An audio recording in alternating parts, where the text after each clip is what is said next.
आप सब जानते हैं कि तेज निगाह, बारोब उड़ान और अपनी ऊंची परवास के लिए मशहूर परिंदा कौन सा है, जिसे हम उकाब कहते हैं और जिसे अल्लामा इकबाल रहमतुल्लाह अलैह ने शाहीन का लक़ब भी देकर लाजवाल बना दिया है।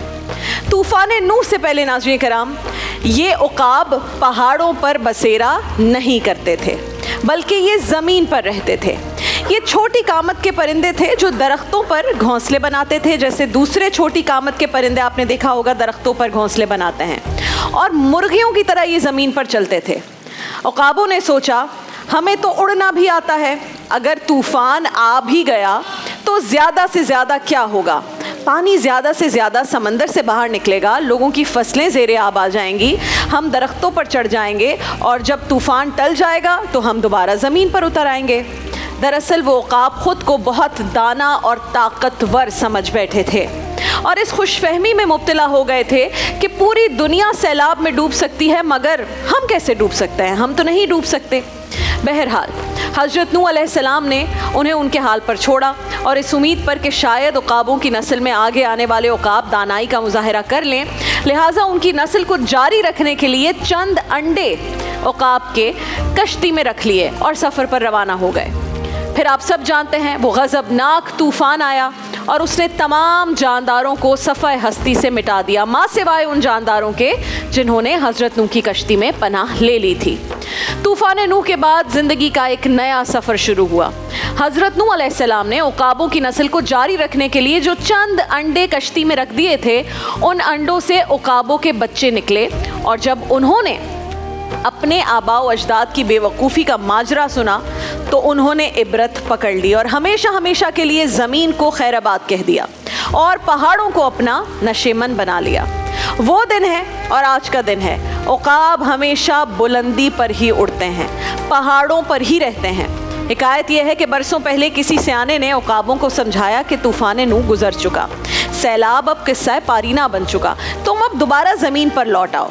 उकाबों के कायद ने यह मशवरा सुनकर बड़ा दिलचस्प जवाब दिया। उसने कहा कि कुदरत किसी की पाबंद नहीं होती, अगर अल्लाह ताला ने किसी रोज़ दोबारा तूफ़ान नूह जैसा कोई तूफ़ान भेजने का इरादा कर लिया तो हमारा क्या होगा। माहिरीन हयातियात जानदारों के इस रवैये को हकीकत पसंदी से ताबीर भी करते हैं नाज़रीन कराम, लेकिन अफसोस की जो बात है वो ये कि उकाबों को एक इबरत से समझ में आ गई, उनकी नस्लें समझ गई, लेकिन हज़रत इंसान को आज तक समझ नहीं आई। आज भी इंसान का सबसे बड़ा अलमिया क्या है, ये कि हम इबरत नहीं पकड़ते। कई मर्तबा अपने सामने उरूज को जवाल में बदलते देख कर भी हम इबरत नहीं पकड़ते। महल्लात को खंडरात में तब्दील होते देखते हैं, बड़े बड़े नामवर लोगों को बेनिशान होते देखते हैं, रोज़ाना अपने सामने अमवात होते देखते हैं, लेकिन फिर भी शायद हम इस खुशगुमानी में ज़िंदा रह रहे हैं कि मौत इस कायनात के हर जानदार को निकल जाएगी लेकिन मेरे साए तक को नहीं छू पाएगी, मैं इस मौत के जाल से साफ बच जाऊंगा। और यही वो खाम ख्याली है नाज़रीन कराम जो बाज़ इंसानों को रोज़ाना जुल्म, ज़्यादती, नाइंसाफ़ी, धोखादही पर मजबूर कर रही है, क्योंकि वो ये समझते हैं कि दुनिया जहाँ की जो फ़्लाइट्स हैं वो तबाह हो सकती हैं, लेकिन मैं जिस फ़्लाइट पर सवार हूँ, जिस जहाज़ में मैं सवार हूँ, वो कभी गलत लैंड नहीं करेगा। दुनिया जहान के लोगों को हार्ट अटैक हो सकते हैं, उन्हें ब्रेन हैमरेज हो सकता है, इस कुर्रे अर्ज़ के तमाम लोग मोहलिक बीमारियों और वबाओं का निशाना बन सकते हैं, लेकिन हम उसमें से बच के निकल जाएंगे। हमारा ये ख्याल, हमारी ये गलत फहमी, यही है जो इस दुनिया और इस ज़िंदगी का असल फसाद है।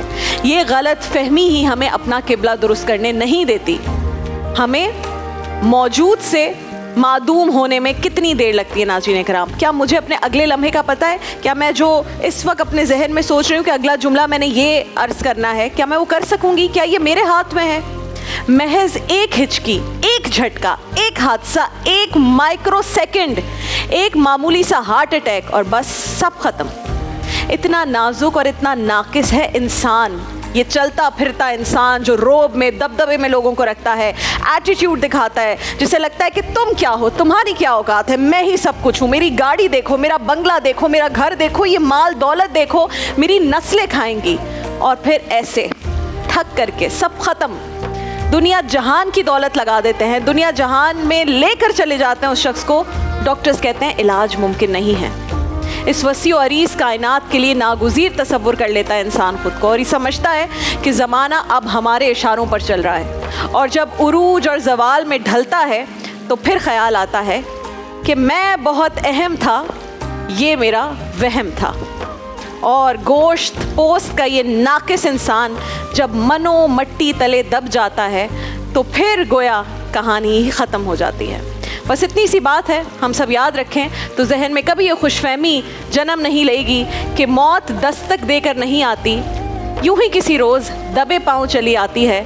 और हमारे होने या ना होने से सिर्फ हमें फ़र्क पड़ता है। कायनात में कोई तब्दीली नहीं आती, किसी चीज़ पर कोई असर नहीं होता, कोई भी इंसान नागुज़ीर नहीं होता। एक जाता है, दूसरा उसको रिप्लेस कर लेता है। यही है ज़िंदगी की हकीकत। हम ना होते, शायर ने क्या खूब कहा है, हम ना होते तो किसी और के चर्चे होते, हम ना होते तो किसी और के चर्चे होते, खलकते शहर तो कहने को फसाने मांगे। कुछ छोड़ गए, कुछ छूट गए और कुछ हमने छोड़ दिए। बस यही है ज़िंदगी की रियलिटी। जितना जल्दी इसे समझ लें उतनी जल्दी ज़िंदगी आसान हो जाएगी। हमारी दौलत, माल, घर, गाड़ियाँ, जहाज़, प्राइवेट जेट्स, हमारे करप्शन के पैसे, वो अंबार जो हमने घरों में लगा लिए हैं, कुछ नहीं बचा सकता।